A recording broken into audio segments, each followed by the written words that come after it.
Yeah, I seen an article explaining why the Detroit Lions re-signed so many players from the 3-13 team. Let's talk about it. Thumbs up the video, share the video, subscribe to the channel. Next subscribe button is the bell icon button. Hit all notifications, increase your chance, get notifications. We go live or drop a video. All right. And and they didn't do much in free agency, and I understand because they not close. It's just simple as that. They not close. No matter how much people want to sell to you guys on YouTube or whatever situation, they not close. They know they don't have a quarterback they can win with. If you couldn't win with Stafford, how you gonna win with Jared Goff? But that's for later. Say that for later. So this is why Detroit Lions re-signed so many guys from the 3-13 and one team.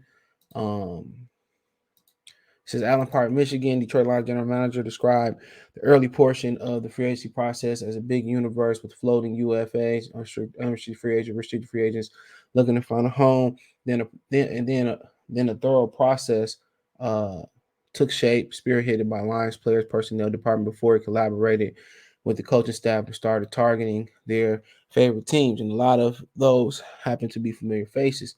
So instead of making any big splash, Home decided to resign a boatload guys from the 2021 roster that finished 3-13-1. The real reason they have faith that these players fit the culture of what they're trying to accomplish. So they resign players on short-term deals at a reasonable rate. He said, quote, I think it starts with Dan. There you go. Must be the mail lady. It starts with Coach Dan Campbell and General Manager Brad Holmes, kind of them building this foundation from the ground up, and the toughness and the grit and the attitude and the mentality that we bring to Ford Field, said fullback Jason Cabadon, who he signed on a 2-year deal. Quote, I feel like you saw in every single game, it was a group that absolutely would never stop fighting regardless of the score.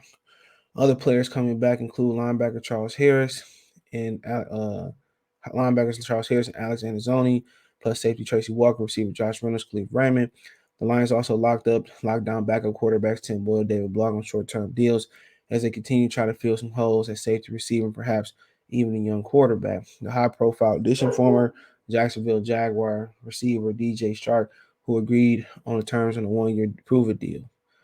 These names certainly aren't eye-popping, but many of them share a common thread of being underdogs and determined to get back on track after injuries or lack of opportunities, including Shark, who missed 9 games in 2021 after suffering a broken ankle week 4. Like I said before, they love injured players, bro. They really do. And then you look at all the guys who got injured last year out the draft class. Anders Zorky had a back injury. Melifano ended up getting injured. I mean, Bobby Price went down. I think a few guys went down, out of that class. He said, quote, actually kept, okay, we read all that. Okay. Um, they said a lot of these guys that re-signed, a lot of the guys were not even supposed to be in the NFL, Walker said. Look at that. Just read that comment right there. A lot of guys resigned not supposed to be in the field. A lot of the guys developed last year because of the circumstances they were put under. So with that being said, they were allowed to get better. They have improved. Just like me, I was put in some circumstances where I had to improve. That's just one thing about since I've been here and seen the coaching staff come. It's all about development. So like I said before, most people say, well, they being cheap. Well, like I said before, I just think it's just to the point. Just give my personal opinion on it.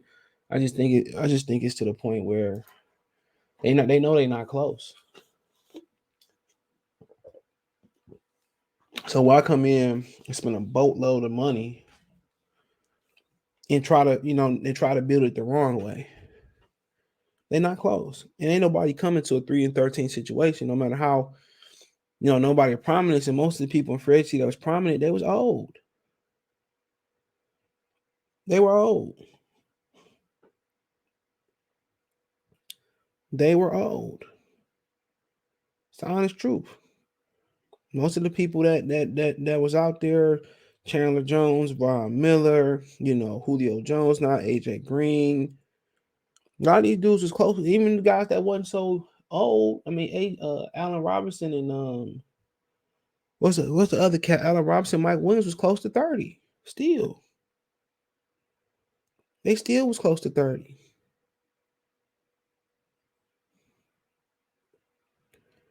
You know, So that's just my opinion on it.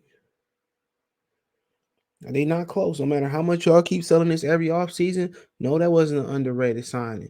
No. At the end of the day, let it play out. Then we could figure out if it was an underrated signing.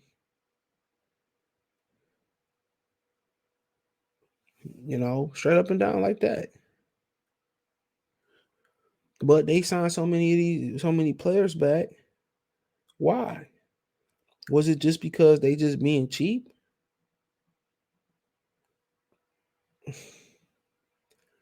But and also, we gotta pay guys too, you know. But I just think it just boiled down to the simple fact they not close. So no point of going out there paying these veterans to come here, and shit don't go right and they start shutting it down and setting the wrong example. You had a bunch of guys last year, no matter how bad it got, they still continue to run through a wall. They still continue to run through a wall.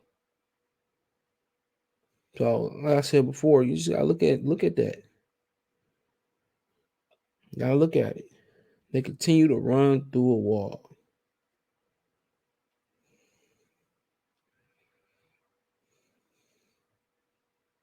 So, but yeah, I said a lot of people mad. Oh, they're not gonna win if they don't spend no money. They're not close. No matter how much, how you think the end of the season played, they beat the Vikings, who missed the playoffs. They beat Arizona, who was sliding. They beat Green Bay because of a backup quarterback. They didn't beat nobody. And you probably thinking that a lot of those games was close and tweak here, tweak there, they can win those games, or the luck of the Irish or the ball just bounces the other way. They can win. No, they can't. Y'all clearly ain't been following the Lions, bro. Clearly ain't been following the Lions. Been going on for years. If they start off strong, they taper off on the back end. If they start off shitty like last year, they get a couple wins, get you excited on the back end. No, that's not gonna carry over the next season. Because what you got to understand too is they're going to start making adjustments towards Dan Campbell as a play caller. Whatever they did with Jared Goff, with the personnel they brought in, people are going to make adjustments. They're going to play the Lions tight. They're going to figure out the run game. They're going to play the Lions. They're going to stop the run. They're going to play them tight. They're going to force Jared Goff to throw people open. He's not going to be able to. He not going to be able to throw these guys open.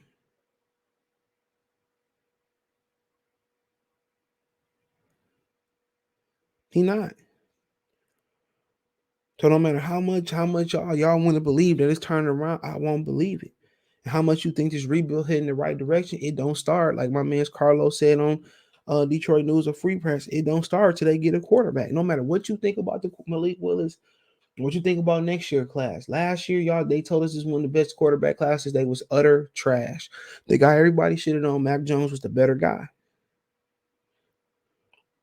So obviously the analysts don't know what they be talking about. Ryan Leaf was number 2 overall. So yeah, like I said before, it don't matter. You just got to get it right. But you can't have another situation where when you let Justin Herbert pass you by. No matter if Jeff Okudah was a shutdown cornerback, people still should have said you should have took Justin Herbert. It's just a way away in football. But they didn't just bring guys back to be cheap. You got to think about the future. He had to undo the whole cap. He had to undo the whole cap that Brad Holmes have done. He had to take some licks on the chop by getting rid of Jamie Collins. So at the end of the day, bro, he not gonna overturn this roster in 1 year, no matter how much you guys like it or how much y'all want to believe in it. No matter what, they not close. Not a little bit, not a lot of bit. They not close. It's not a good football team still. Should they have won some games? Absolutely, they should have won some games. Absolutely, they should have won some more games last year, but they didn't. You don't got the quarterback. You don't have any star power. Who's the star of this team? Nobody. That's why I understand why they on Hard Knocks. Who they got that you care about? Maybe Jared Goff. He ain't the star. He utter trash. On top of people saying they against getting a quarterback, not only is Jared Goff trash, he physically starting to break down.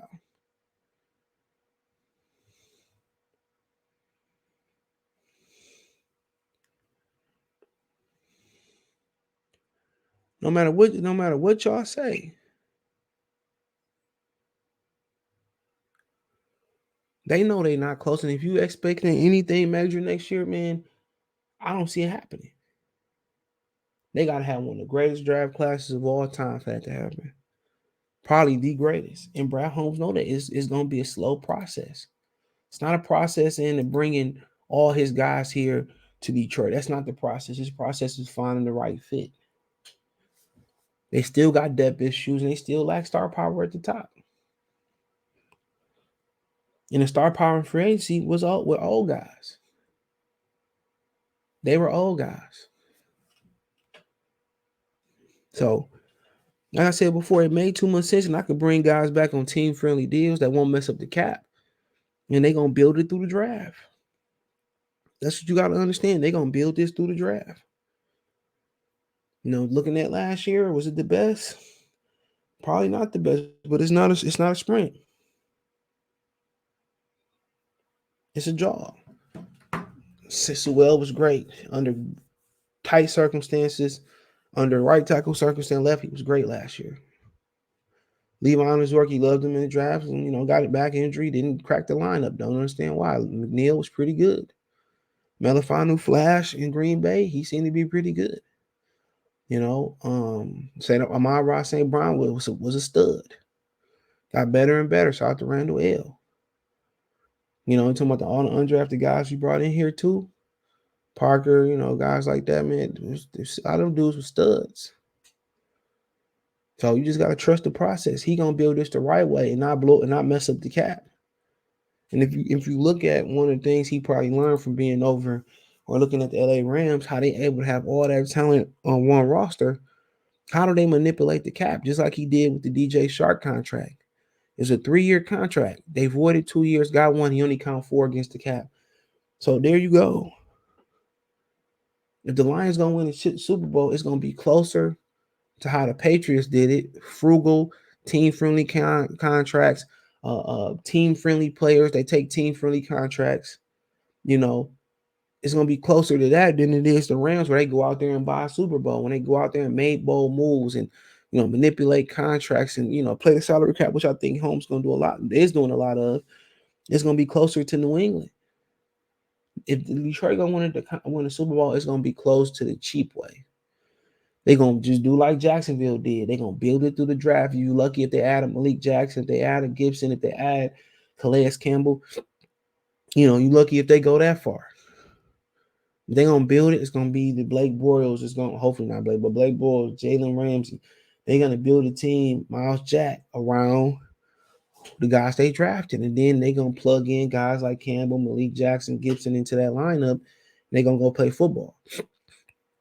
That's where Detroit is going to be more prominent at. Like it or not. Like it or not, bro. That's kind of where they going to it. That's where they going. That's where they going with it at. So it's y'all. He doing it the right way. And then he got to undo a lot of things that Brad Holmes did. I mean, that Bob Quinn did. It's a process, bro. Will there be a leap next year? Yeah, maybe a couple balls bounce their way and they win a couple more games. We gotta see what the draft look like. Better yet, we got to see, how the draftees play, how the undrafted guys play with some surprises last year.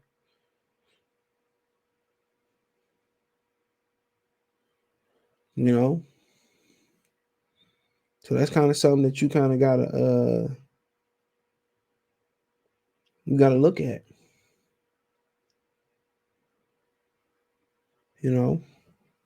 But it's a slow grind. And when you do it, man, as long as you get it, when you do it right, man, you take your time, you tend to make less mistakes. If you do make mistakes, you're able to catch it in time.